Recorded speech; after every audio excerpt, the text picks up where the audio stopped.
Brilliant stuff. Okay, we've now got Matt Pritchard on the line, about to talk about Dirty Vegan 3. Now, we caught up with you at Download this year, and Yeah, we touched on the fact that Dirty Vegan 3 is coming out. Oh, when is it coming out?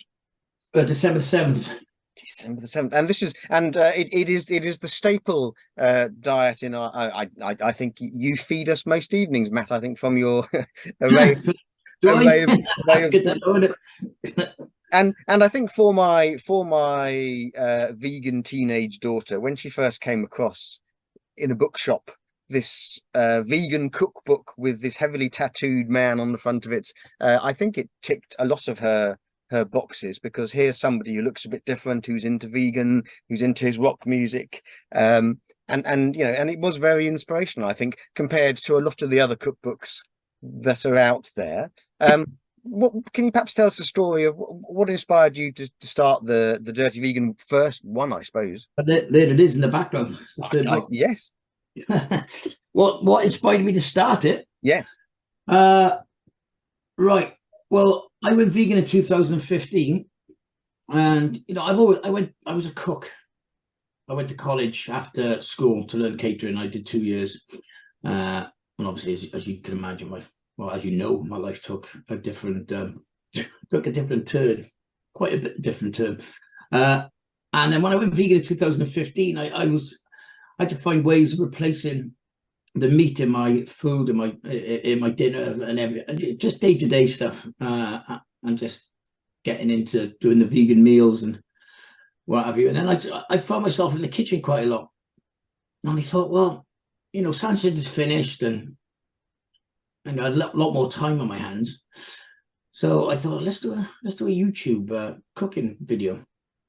I tried to look on YouTube, and all the vegan ones, all the vegan YouTube channels, well, not all of them, but quite a lot of them were quite boring and monotonous and just normal. I thought, there's a market here, so I started Pritchard's Proper Vegan Cooking. I did it with two mates of mine, and we had a right laugh doing it.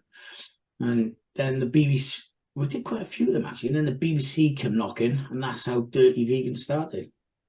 Because I've seen the Dirty Vegan on hidden away on BBC Wales, and it's a fantastic program in that I would describe it a bit like Top Gear, in that you don't have to like cooking or like being a vegan to enjoy the program. Where you end up going to the Welsh women's rugby team and asking how many of them eat vegan food, to which they all say we're not eating that rabbit food. Then you go off to university, you look at the science, you cook a meal, and then you turn up dressed as a rabbit while they run around. I mean, it's entertaining. But I've only ever seen one season of that. Will there ever be any more seasons of it? There was like you said, I think that was the good thing about the show, because people, when people think of a vegan show, they're going to think of vegans banging on about being a vegan, and it was. I think they use my character and stuff, but obviously put me in situations with the Women's Institute and women's rugby teams, because I'm so far away from that scene that I think that's where the comedy came from as well. Plus, you learned a lot from it with the science and all that kind of stuff. So yeah, I think that's how it worked, really. And it was actually the first vegan cooking show on British. So will we see more? I keep pinching myself because I'm just like, how the hell did I end up with the first vegan cooking show on TV? But will there be more seasons of it? We did one. We did 2 seasons, and I would have loved to carry on to do more. But long story short, there are a few things in the background which didn't go to plan, hence why we didn't do another series. But then that led on to the books. Yeah, I mean the first season came out, and I remember my agent at the time phoning me up and saying, "No, well, they want a book to come off the back of this," and I was like, "Hey, what?" I never thought they'd ever have a cookbook. So yeah, I put that cookbook together with Bob from what they call it. It's a huge organic fruit and veg place in Devon. Oh, he was the chef at this place anyway. Riverford Organic Fruit and Veg. He was the chef at the Riverford. So me and him put it together, and then we put the second book together as well. And yeah, just went from there. The first book sold, yeah, just sold quite a few of them. You know, it went to Spain, it went to Germany, it went to the Netherlands. So yeah, it was quite a surprise. And so why now is a good time for Dirty Vegan 3, I suppose, because it's been a few years since the second one. Well, because the first two books were successful for Octopus Publishing. They said that we were talking about doing a third one for quite a while, and obviously COVID and all that kind of stuff got in the way. And then we went for a meeting at Octopus, and they were like, "Yeah, we're definitely up for doing another book." So I was like, "Sounds." But at the time, I was going through a bit of let's just say, well, for the last year, I've been sober for the last year.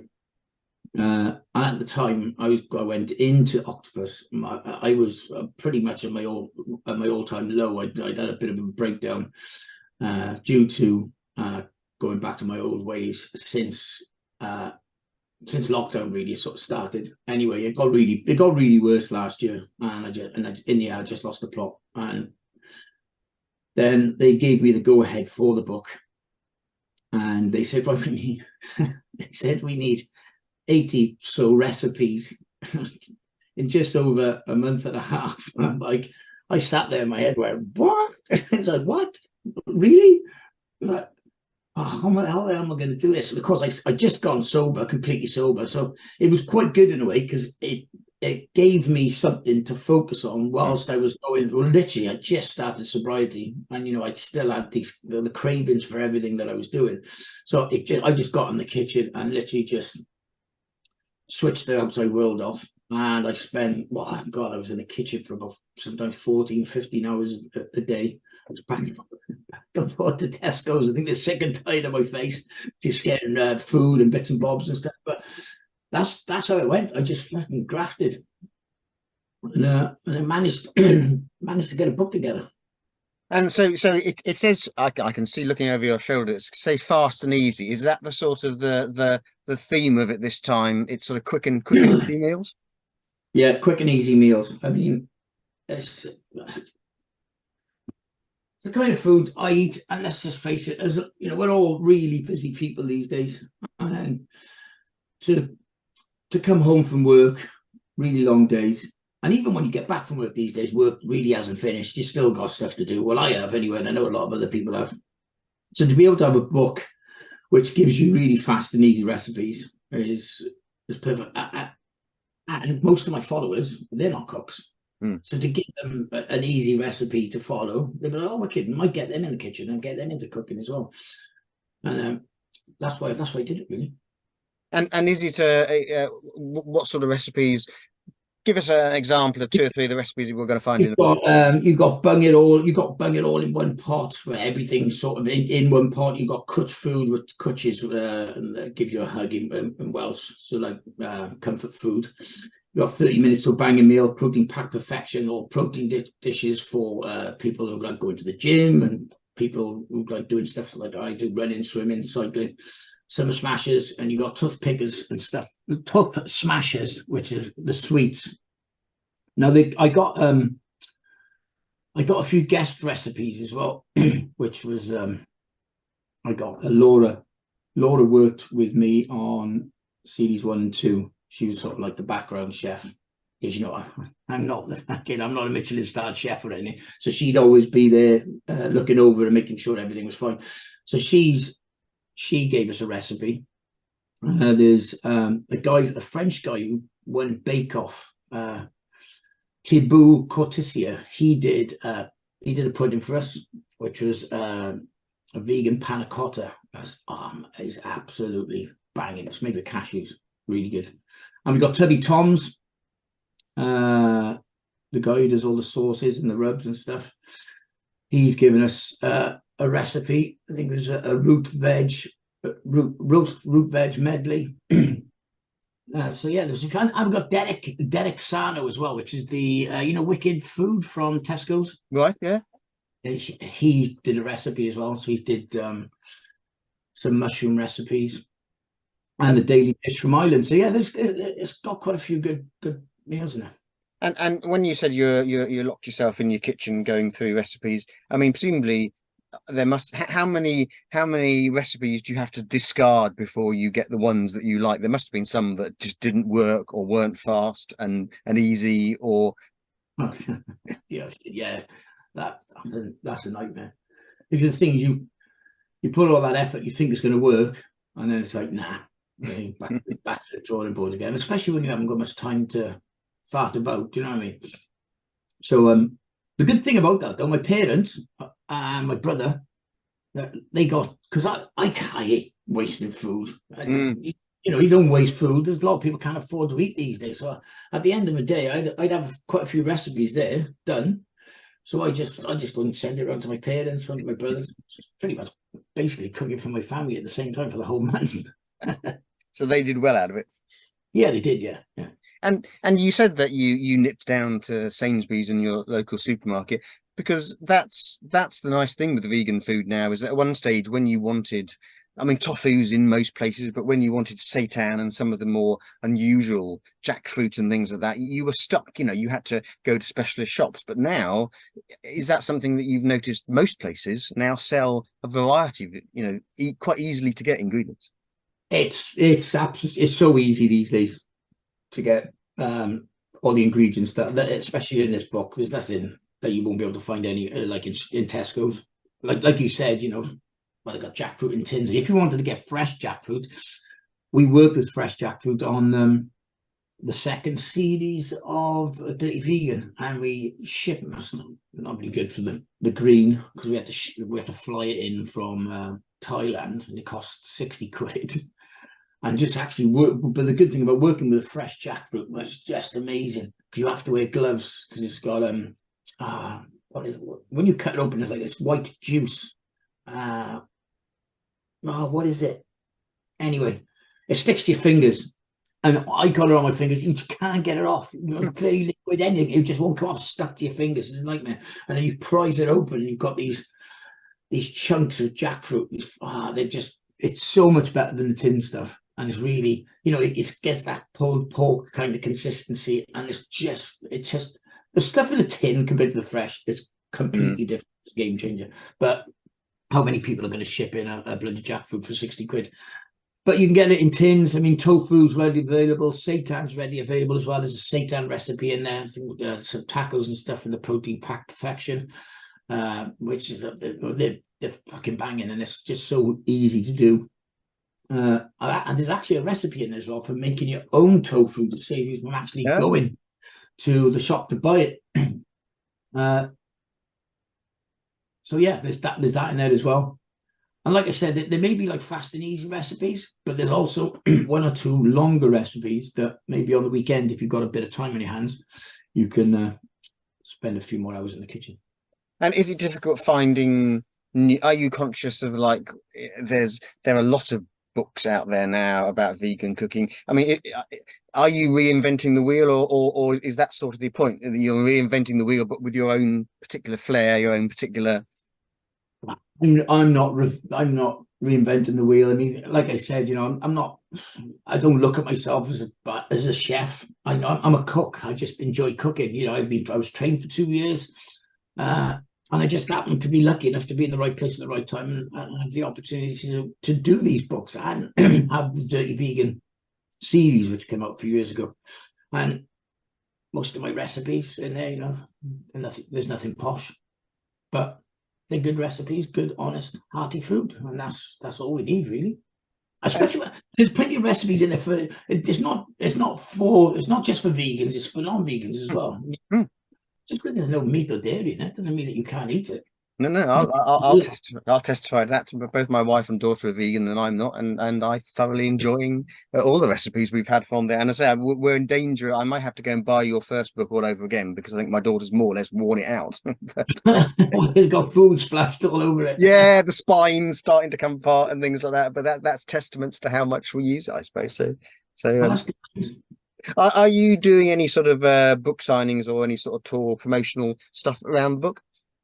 Yeah, basically it's all going to start No, I got an email off Octopus yesterday for the press releases and all that kind of stuff. So they're going to start chucking them out and see what comes in. But I know I want to do a book signing. The one in Cardiff, I want to do it in my tattoo and barber shop. So I'd rather people come to my shop and I'll do a book signing there rather than go into bookshops, if that makes sense. You mentioned To my business, not to other people's businesses. yeah, you mentioned tattoos, and you were saying just before we started that you've had one on your leg. I noticed you also had one to celebrate you've just passed your year of sobriety. Yeah, and that was it's literally I'm just looking at notes. I've got no pants on because my other tattoo is it's fresh and it's soul. But yeah, I go and call Man's Ruin just to represent my first year of sobriety. And actually, the one I had yesterday, the snake as well, that had something to do with the same kind of thing as well. Fresh change. So you know when a skin sheds its skin, it's fresh start, fresh skin. So that's what it represents. And where you are now, then, are you in a good place? Because you said you were particularly low, but I know that with the book, with the year of sobriety, with I mean, you're rowing across the Atlantic, is it, or which?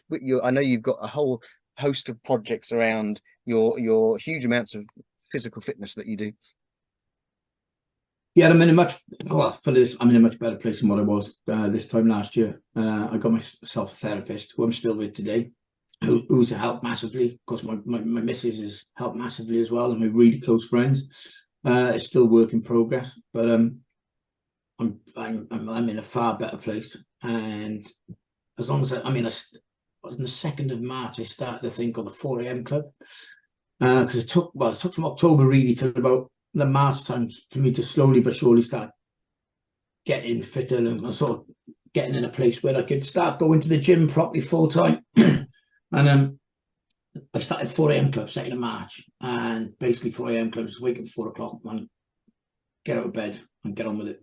And whether it's going to the gym, whether in the summertime, obviously it was running because I was training for a running event, running, cycling, swimming, going hiking. So I do that pretty much 6 days a week. I didn't do it this morning because I'm ruined from that tattoo. But that's 6 days a week and I have Sunday off. And it's just a great way for me to start my day. And I start the day on the right note. I'm full of energy. I got a lot of positivity running through me rather than the negativity of just getting out of bed. Don't get me wrong. Waking up at 4 o'clock sometimes I just can't be asked getting out of bed, but I just peel myself out. Some days I get up and I'm really excited to get going. But yeah, as you say about rowing the Atlantic, 2021, I rowed the Atlantic. And then next year, I'm going to row the Indian Ocean from Perth, Australia to Mombasa in Africa. So that will be about 3 to 4 months at sea. I'm looking forward to that. It's fun. And is that because my daughter, who does a huge amounts of running and tends to get a little bit tired occasionally of the well, how are you going to do that on a vegan diet? How are you going to get all your supplements and things like that? And a vegan diet, I know it's healthy, but for all the sport that you do, is it the best diet for you? Do you get that sort of? I mean, obviously, the huge amount of stuff that you do fueled by a vegan diet. I mean, how good is a vegan diet for the sport that you do, I suppose, is what I'm asking. That's one of the things I got when I went vegan. Everyone said, "Oh, you don't want to be doing that. The stuff you do, you need meat, you need protein. Oh, you need to be a big, strong man." And I just like, what the fuck are you on about? And I went on a mission to prove people wrong, and I clearly have. I did since I was vegan. I did 30 half Ironman in 30 days. I did a 10 Ironman back to back. I rowed across the Atlantic. And I'm about to row across the Indian Ocean. Okay, I haven't done it yet, but and there was nothing wrong with me. I've been to the doctor. My doctor says you're perfectly fine. Everything's up. I literally had a blood test the other week.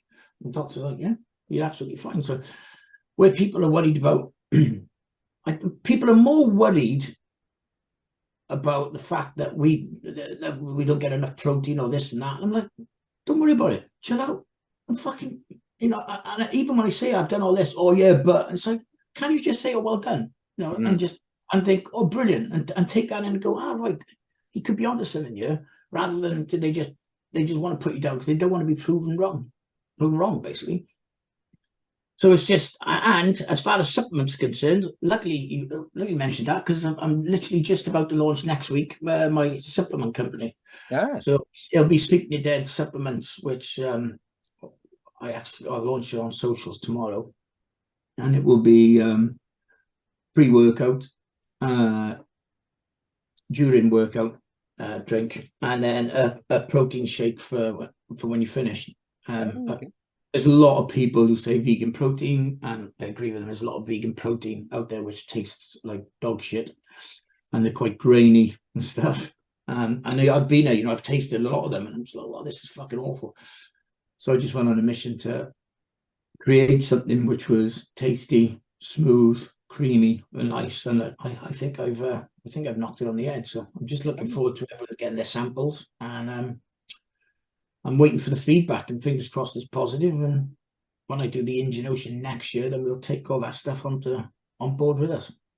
And will that be available online in It'll stores? be available online, yeah. I mean, you can follow it on Instagram, SWID Sups, and then we launch it all tomorrow. And has that taken a lot of time and research, so presumably to get that recipe right and get that taste right and get the figures? Yeah, I've been working on it for the last 6 or 7 months. I've been working with a guy who runs a supplement shop in Cardiff, but he does a lot of his own stuff as well, his own supplements, and he knows the ins and outs and the science and everything to do with all these powders. So I sat down with him and said I wanted to do a vegan protein, but I didn't want it to taste like shit. I didn't want it to be gritty. I didn't want it to be this. And then we slowly but surely worked on a few things and worked with a few companies sending us different powders and stuff. And yeah, man, it's been a journey tasting some of them, because we've had some of them and I'm just like, fuck, jeez. Didn't they taste it before they fucking sent it to me? Because they're fucking rank. But then we found this, and then this one company said, it was banging. It was we got this pancake batter flavor, and it's just so smooth. It's really nice. Yeah, and I wanted to start this company. I didn't want to concentrate.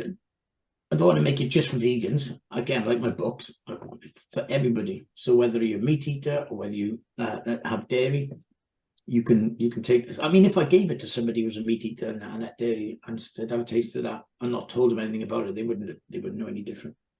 Because well, I think that was one of the Dirty Vegan programs. Was it to do with your Women's Institute and cupcakes? And I think there was a company possibly in Wales that made cupcakes, but they didn't advertise it as vegan cupcakes because would you like a vegan cupcake? Oh no, thank you. But actually, people ate these cupcakes and they were delicious, and they went back for more, and they were vegan. And that was the difference between sometimes marketing it as vegan puts people who aren't particularly broad-minded off the idea of trying something. And is that something that you're conscious of when designing these sort of products? Do you want to market it to vegans, or do you want to market it to non-vegans, or are you just marketing it as a protein supplement? Yeah, that was not Naturally Kind Food, a husband and wife team who just make the best cakes, man. And like you said, yeah, they didn't advertise it as vegan, because as soon as you advertise something as vegan, people just turn their noses up. And if you don't need to mention the word vegan at all, because there's no need. The cakes, they haven't got any egg in it. If you wanted to know what was in it, then you can ask, or it can be listed on the thing. But and people will eat them, and they're quite actually delicious, and they're quite surprised as well that you can actually make delicious cakes, vegan cakes, and they just think, how the fuck have you done that? But going back to when I do all these kind of things, yeah, I don't target them just for vegans. I target for everybody. I don't have if you eat meat or you drink dairy, eat dairy. I don't agree with it, obviously, because I'm a vegan, but I'm not going to throw my veganism down your throat. I will, if you want to know anything about it, then of course I'll let you know why and what have you. But yeah, it's the same with the books and the supplements and stuff. I'm not just going to go ram it down your throat and vegan this, vegan that. And like you know, if you're starting a business, if you're going to put if you put vegan all over it and just heavily target the vegan market, then you're Hmm. the word you're alienating yourself from another Hmm. market. So it will have the supplements will have the vegan society tick off, but that's it really. They're just going to be supplements for everybody. They Yeah. just happen to not have any animal cruelty in them. And do they come in a, is that in a powdered form or in a liquid form? All powdered, yeah. Is okay, so either sort of thing. So okay, that's Yeah, fine. well, I got some big plans to. We're starting off with 3 products, but we have got a lot more things that we want to bring to the table. But you know, if you Excellent. gotta walk before, well, you gotta crawl before you run. I got it wrong, haven't I? You know what I mean? Yeah, yeah. And so what's the next what's your, you talked about rowing the Indian Ocean next year. What's your next sporting challenge, I suppose? Well, now that I've got the supplement company, the whole point of doing it is to bring something good to the market. And so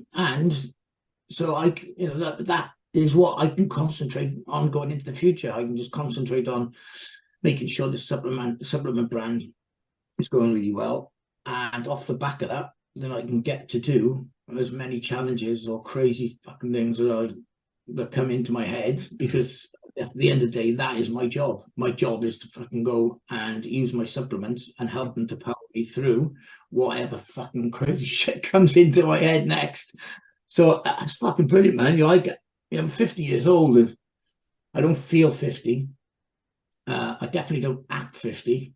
And just because I am 50, it doesn't mean I'm going to fucking slow down. I've used it as an excuse to speed up. And by having a supplement company and being able to go out and do the stuff I enjoy, then that's brilliant, isn't it? Yeah, no, super stuff. So you say the book Dirty Vegan 3 comes out when? December the 7th. December the 7th, and available in all good stores and online. You can actually pre-order it. There's a link in my socials and stuff, so you can pre-order it on there. And Excellent. I'll be with you on December the 7th. Brilliant stuff. Well, thank you very much for that. That's super. Grant, nice one. Thank you.